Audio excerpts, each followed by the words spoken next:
Olá, criaturinhas! Bem-vindos ao canal Divina, tudo bom com vocês? Eu sou a Ra, e hoje a gente tá aqui pra falar sobre King of Scars, tá certo? O primeiro livro da última duologia do universo Grisha, que foi lançado em 2019, antes do mundo ir pro brejo pela Dona Leigh Bardugo. No Brasil, esse livro ganhou o subtítulo de Trono de Ouro e Cinzas, então ele chama King of Scars, Trono de Ouro e Cinzas, tá certo? Mas a edição que eu tenho, a edição que eu li, é a edição em inglês.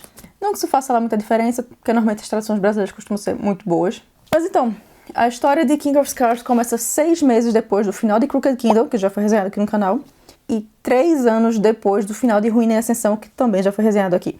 Por isso, vários acontecimentos dele são consequências diretas de acontecimentos dos livros anteriores, ou então tem fatos que são comentados sobre os livros anteriores aqui. Por esse motivo, não dá pra ler King of Scars sem ter lido a trilogia Grisha e a duologia Six of Crows, tá certo? É impossível porque você vai pegar spoilers, você vai ficar sem entender as coisas que estão acontecendo, você vai ficar sem entender a magnitude de alguns acontecimentos porque você não tem o background dos personagens. Então, só leia King of Scars se você tiver lido a trilogia Grisha e a duologia dos Corvos, tá certo? Não dá pra ler só um ou outro, você precisa ler os dois pra entender esse livro. Por isso também, esse vídeo aqui vai conter alguns spoilers da trilogia Grisha e da duologia dos Corvos, tá certo? Então, se vocês não quiserem saber coisas sobre o final de Ruína e Ascensão e o final de Crooked Kingdom, saiam desse vídeo agora, porque eu vou ter que comentar alguns fatos do final desses dois livros para poder comentar coisas desse livro, tá certo? Até para a própria sinopse mesmo eu preciso falar disso. Então, se você ainda não leu esses livros, sai daqui e vai talvez ver a resenha deles, que tá linkada aqui em cima, e aqui embaixo vou deixar o link também das resenhas, tá certo? Então, vocês já estão avisados que esse vídeo contém spoilers do Grishaverse. Porém, não vai ter spoilers do King of Scars em si, tá certo? Sem spoiler do King of Scars, só dos livros anteriores. Então, a história desse livro acontece em dois núcleos diferentes, o núcleo de Ravka e o núcleo de Fjerda.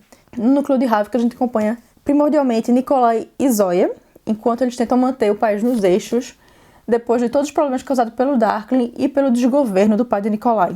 E como se isso fosse trabalho pouco, eles vão ter que lidar com o fato que o Nitvoia, que o Darkling colocou dentro do Nikolai em Ruína e Ascensão, voltou à vida e agora toda vez que o pobre do Nikolai vai dormir, ele vira um monstro, com asas e tudo. Não bastasse isso, tem acontecimentos estranhos acontecendo por toda a Ravka, desde pontes feitas de ossos surgindo do nada, até um blip estranho que está acontecendo e destruindo cidades inteiras do nada, sem deixar vestígios, sem ninguém saber de onde veio, porque veio quem criou. Então eles estão tendo que lidar com toda a questão já política e econômica normal, que já não é boa, e também tendo que lidar com esses fatos meio que sobrenaturais. Enquanto isso, no núcleo de Fjerda, a gente acompanha Nina, Adrik, o irmão de Nadia que a gente conheceu em Sol e Tormenta, e Leone, uma nova personagem introduzida nesse livro, que é um alqueme que faz parte do segundo exército, mas que é de nacionalidade Zemini, que estão trabalhando disfarçados em Fjerda para ajudar refugiados Grisha a fugirem de Fjerda para Ravka e evitar a perseguição dos Druskella. O problema é que Nina ainda está lidando com o luto por Matias, ela não soube lidar com isso ainda. Já se passaram 6 meses, mas para ela ainda é uma ferida muito nova, muito fresca, e ela realmente não lidou com isso. Então essa Nina que a gente conhece no King of Scars é uma Nina completamente diferente da Nina que a gente conheceu no Six of Crows. Ela não é mais aquela garota alegre, expansiva, brincalhona. Ela tá com personalidade totalmente diferente porque ela tá lidando com o luto dela, tanto por Matias quanto pelos poderes dela, que sofreram mudanças depois que ela tomou Jordaparem lá em Six of Crows. Então, ela tá tendo que processar muitas emoções ao mesmo tempo e não tá funcionando. Mas apesar de ser dividido em 2 núcleos, o foco realmente do livro, da história, é Nikolai e o futuro de Ravka, tá certo? E também o futuro dos Grishas por consequência disso. Porém, assim como Six of Crows, esse livro é narrado por vários pontos de vista. A gente tem o ponto de vista de Nikolai, o de Zoya, o de Nina e também, a partir da metade do livro, mais ou menos, o ponto de vista de Isaac, que é um personagem novo que foi introduzido nesse livro, tá certo? E esse livro é dividido em 2 partes, sendo elas O Homem ao Mar e A Bruxa na Floresta, tá? E quando tem essa mudança para a segunda parte, a gente também tem uma mudança na história de você achar que a gente estava indo para um caminho e de repente a gente parar num caminho completamente diferente, sabe? Mas os temas principais desse livro são aprender a lidar e aceitar os nossos monstros internos e os pecados que a gente comete no meio do caminho. E também luto. Luto é um tema muito forte aqui, especialmente no personagem de Nina, mas a gente também vê muito a questão do luto pelo ponto de vista de Zoya, de ter perdido a família dela e vários amigos na guerra contra o Darkling, né? Então, Esses são os dois temas centrais do livro, apesar de ser focado no futuro do país. O foco para os personagens são essa questão de aceitação do seu lado sombrio e aceitação de luto, aprender a viver e conviver com o luto. E são temas que eu gostei muito de ver abordados nesse livro, e o modo como Bardugo abordou eles nesse livro, eu também gostei bastante, especialmente a parte do luto. Eu gosto muito do que ela fez nesse ponto, e assim, me debulhei em lágrimas em vários capítulos desse livro. Mas uma coisa que eu preciso admitir é que eu nunca fui muito fã de Nikolai nem de Zoya na trilogia Grisha original. Eu não ia lá muito com a cara deles, eu achava Nikolai chato por ser muito... eu sou o gostoso desta tapioca. Enquanto Zoya, eu achava ela muito metida. Porém, nesse livro aqui, eu adoro os dois, especialmente quando eles estão juntos, porque, pra mim, eles fazem um complemento perfeito um pro outro, especialmente pela cumplicidade que eles têm, já que são as duas pessoas à frente de toda a Ravka. Ele por ser o rei, ela por ser a general comandante do segundo exército, são as pessoas que estão mantendo a Ravka inteira, basicamente, junto com o resto do trio Virato e Tolly Tamar. Mas também pelo fato das personalidades deles serem completamente diferentes. Ele ser super brincalhão e tentar sempre ver o lado positivo das coisas, e ela ser sempre a pessoa que só vê o lado negativo das coisas, mas mesmo sendo assim completamente diferentes nesse ponto, eles se unem no fato que os dois nunca desistem. Por mais difícil a situação, por mais impossível, na verdade não é impossível, é improvável, né, como diria Nikolai, os dois não desistem nunca, e eu gosto desse relacionamento dos dois, eu gosto de como os dois crescem juntos como personagens, se aceitando e aceitando os seus lados sombrios e tal. Eu curti muito a dinâmica deles nesse livro. Inclusive, Zoya é minha personagem favorita nesse livro, sem tirar nem pôr. E eu gostei muito de ver o passado de Zoya, que a gente não conhecia até então nesse livro, ver de onde ela veio e o porquê ela tinha aquela personalidade e aquela atitude. Lá na trilogia Grisha, tipo, tudo faz muito mais sentido quando a gente vê qual é o passado dela e os traumas que ela carrega. E eu adorei ver a evolução dela como pessoa, não só da trilogia Grisha, mas a evolução que ela tem aqui nesse livro também é muito legal. Já a parte de Nina, eu gosto como Bardugo trabalha o luto de Nina, tal, ele lida com isso, mas pra mim a parte de Nina é uma parte extremamente pesada na história, e que chorei em vários capítulos iniciais de Nina. Tipo, teve um capítulo mesmo que eu tava lavando o prato e me debulhando em lágrimas enquanto via o audiobook, porque não teve condição. Tipo, meia-noite eu lavando o prato e chorando copiosamente. Foi uma coisa horrorosa.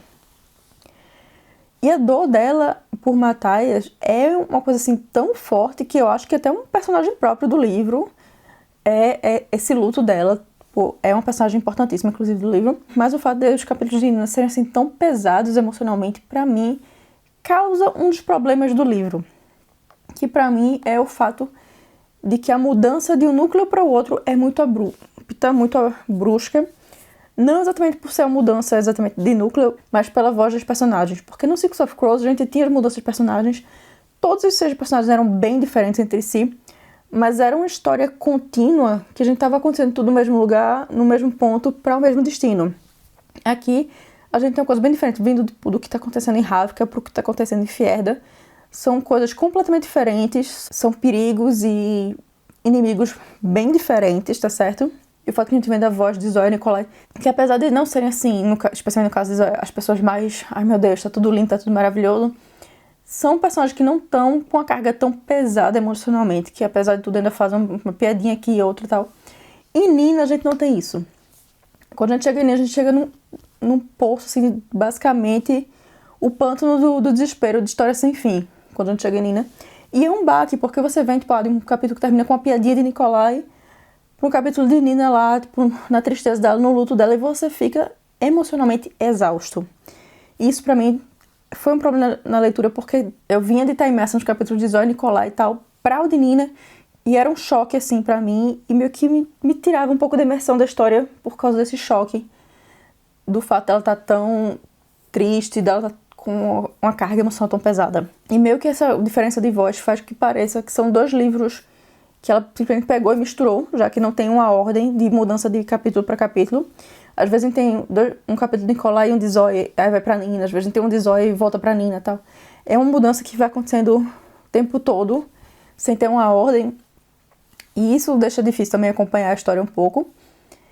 E eu entendo o porquê Bardugo quis botar, mostrando o que está acontecendo em Ravka e em Fjerda ao mesmo tempo, porque são coisas que têm correlações, apesar de não serem ligadas diretamente, tem correlação, mas deixou a leitura meio confusa, sabe? Tipo, ir mudando de um ponto pro outro, assim, do nada. Eu não gosto como foi essa parte de mudança de Ravka pra Fjerda, pra mim é complicado. Mas tirando esse ponto que pra mim é o ponto que eu menos gosto em King of Scars, tirando isso, eu acho que esse é um livro bem sólido, é um livro legal e é uma ótima continuação do Grishaverse. Eu gosto não só como o Bardugo expandiu o universo do Grishaverse aqui e trouxe novas coisas, novos elementos, mas também o modo como ela tá carregando os personagens que a gente conheceu lá atrás na trilogia Grisha, como eles evoluíram, como eles cresceram, o que aconteceu com eles, tipo, rever Jane, David, Tamara e Tolia pra mim foi maravilhoso, eu adoro, porque são 4 meus personagens favoritos desde a trilogia original, e eu adorei ver eles aqui, ver o caminho que eles estão tomando.